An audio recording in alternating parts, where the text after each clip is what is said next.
আজকাল জিনিসপত্রের যে দাম, আমার মনে হয় না আমার মতো মধ্যবিত্তরা তাদের ইচ্ছে শখগুলো পূরণ করতে পারবে। এই যে আমি খাদে মাথা দিয়ে আছি, সেই মানুষটার কতই না দায়িত্ব। বাচ্চাদের আবদার মেটানো, বইয়ের শখ পূরণ করা, এই মানুষটা করেই যাচ্ছে দিনের পর দিন। ও বেচারা দিন শেষে এসে বইয়ের চিল্লা চিল্লি, এটা ভালো হয় নাই, ওটা ঠিক হয় নাই, এইসব শুনতেই হয়। ভাই আর নাম করবো না, নাম করলে বেশি মাথার উপর উঠে যাবে। যাই হোক, আজকের ব্লগটা স্টার্ট করবো।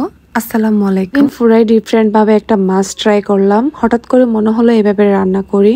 এই যে সব পেঁয়াজ, রসুন, মরিচ, ধনিয়া পাতা, টমেটো সবকিছু তেলের মধ্যে আমি ভালো করে ভেজে নিয়েছি। ওটা ব্লেন্ড করে আবার দিয়ে দিলাম। এরপর মশলা দিয়ে দিচ্ছিলাম, একটু মরিচও দিয়েছি। এটা একদম জাল করে করতেছিলাম, খুব জাল খেতে ইচ্ছে করছিল। এরপর এই যে রূপচাঁদা মাছ নিয়ে আসছিল সেদিন, বাজার নিয়ে আসি কিছুটা, সেগুলা করছিলাম আর ওদিক দিয়ে রান্নাও বসাইছিলাম। আম্মা বলে মাছে পানি দিয়ে রাখলে মাছ নাকি তাজা থাকে। এই যে আমি মাছে পানি দিয়ে রাখতেছি। এগুলো সব মাছ আমি ক্লিন করে নিয়েছি। মোটামুটি একটা মাসের বাজার ছিল এটা। মাংসও নিয়ে আসছে, সেটা আমি ঢোকাই রাখছিলাম, পরে ক্লিন করব কারণ লেট হয়ে গিয়েছিল। আর চিংড়ি এগুলা আগের অনেকগুলো আছে, এজন্য আনা হয় নাই। আমার কাছে এই সাইজের মাছ অনেক ভালো লাগে। একদম ছোট মাছ আবার একদম বড় মাছ তেমন একটা ভালো লাগে না। মাছটা সত্যি সত্যি অনেক মজা হয়েছিল। যাদের জ্বর আসে, খাবার খেতে ইচ্ছে করে না, চাইলে এইভাবে ট্রাই করতে পারো। আর হ্যাঁ, মাছে কিন্তু আমি লাস্টে একটু লেবুও দিয়ে দিয়েছিলাম, ভালোই লেগেছিল, টক টক। আর আগের দিনের চিংড়ি ভাজা ছিল, চিংড়ি ভাজাটা অনেক মজা। তোমরা জানো আমার বাসায় না তেমন ভালো কোনো কিছু কুকারিস আইটেম নেই। আমার অনেকদিন ধরে ইচ্ছে করছিল ভালো কিছু আমার কুকারিস আইটেম লাগবে। তো সেই দিন একটু টাইম বের করে বাচ্চাদেরকে আপুর বাসায় রেখে আমরা বের হয়েছি। আমরা গিয়েছিলাম রিয়াজউদ্দিন বাজার, গোলাম রসুল মার্কেটে। সেখানে বাচ্চা নিয়ে যাওয়া খুবই টাফ হয়ে যায়। সেখানে আমি সেভাবে কোনো ভিডিও ক্লিক নেইনি।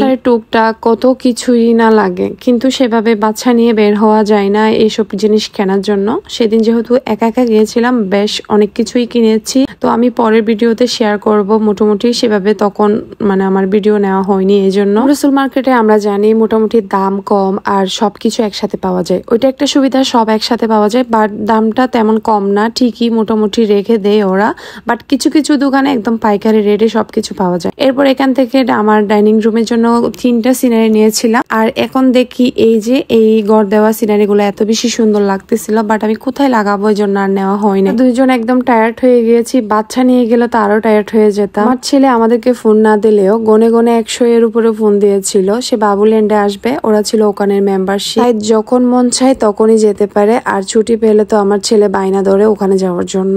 আর সেদিন আমরা টায়ার্ড ছিলাম, বাসায় এসে জিনিসপত্রগুলা রেখে ওদেরকে নিয়ে আবার বাবুল্যান্ডে গেলাম। আবার অফ হয়ে যাবে এই জন্য। মেয়ে বাবুল্যান্ড বললেই পাগল, বাসায় সারাক্ষণ BU বাবুল্যান্ড করে করে চিল্লায়। আর ওখানে যেভাবে নাচে সেভাবে নাচার ট্রাই করে। এই যে দেখো লাইট অফ করে দিয়েছে, তাও ওরা যেতে চাচ্ছিল না। মেয়েকে লাস্টে জোর করে নিয়ে যেতে হয়েছিল, অনেক কান্নাকাটি করছিল। এই ছোট্ট পরিবারের জন্য সবাই অনেক বেশি দোয়া করবা। আমার ভিডিও যদি ভালো লাগে অবশ্যই পেজে ফলো দিয়ে দিবা আর লাইক, কমেন্ট, শেয়ার করে দিবা। তোমাদের সাথে কথা হবে আমার নতুন একটা ভিডিওতে। ততক্ষণ পর্যন্ত ভালো থেকো, সুস্থ থেকো। আল্লাহ হাফেজ।